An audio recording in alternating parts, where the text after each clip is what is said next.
Hi,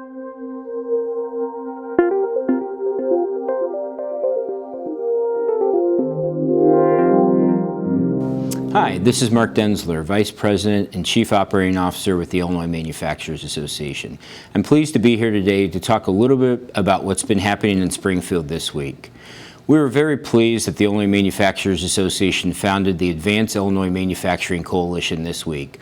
Along with a dozen partners in the business community and individual companies, Representative Mike Zaleski and the IMA hosted a press conference where we unveiled our plan to make permanent 4 important tax incentives for manufacturers.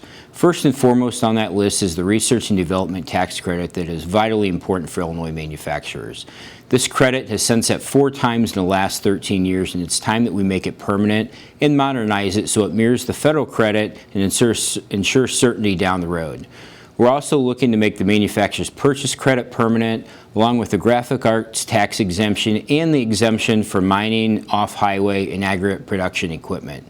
Combined, these 4 tax incentives, if made permanent, really go a long way in making sure that Illinois manufacturers can compete not only with states across the United States, but with countries around the world.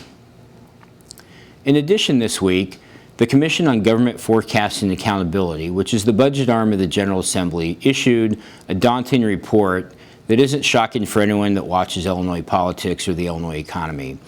According to COGFA, Illinois' economy continues to lag the Midwest and most of the United States. For FY16, the current budget year that we're in, it's anticipated that revenues are going to come in about $400 million below what were estimated. And for the coming fiscal year starting on July 1, it's believed that revenue growth will only be about $215 million, which is only about 1.5%. Compared to the previous growth in personal and corporate income taxes, those have averaged 4.2 and 4.8 respectively. So the growth that we're expected to see in Illinois this year is less than half of what we've seen over the last 5-year average. According to COGFA, we have the worst functioning economy in the Midwest.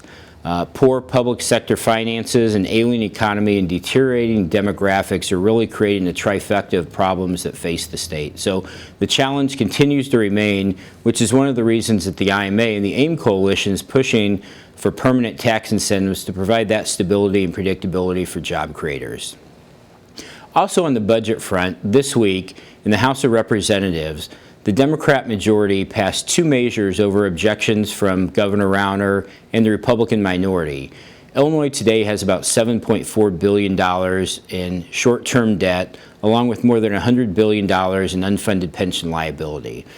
The Democrats in the General Assembly chose to advance 2 measures, the first of which would spend about $3.7 billion more for higher education and human service programs, while at the same time only appropriating about $450 million in revenue to pay for that increased spending. Governor Rauner and the Republicans objected to increasing the debt at a time when we can least afford it. So as Illinois enters its 9th month now without a state budget, the battle continues under the State House dome with no immediate resolution in sight. And finally, for our food manufacturing companies, the issue of GMO labeling continues to take top billing.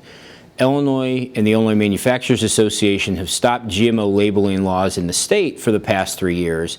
However, at the national level, we are working with the National Association of Manufacturers and more than 600 businesses and organizations to pass laws at the federal level that will preempt state GMO labeling laws.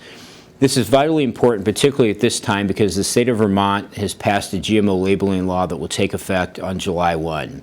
Unless we get federal preemption, Illinois companies and those around the rest of the country are going to have to change their labels to accurately reflect what one other state's doing. This is very costly, could increase the price of groceries for a family of 4 by about $1,000 a year, and really result in significant costs for food manufacturers.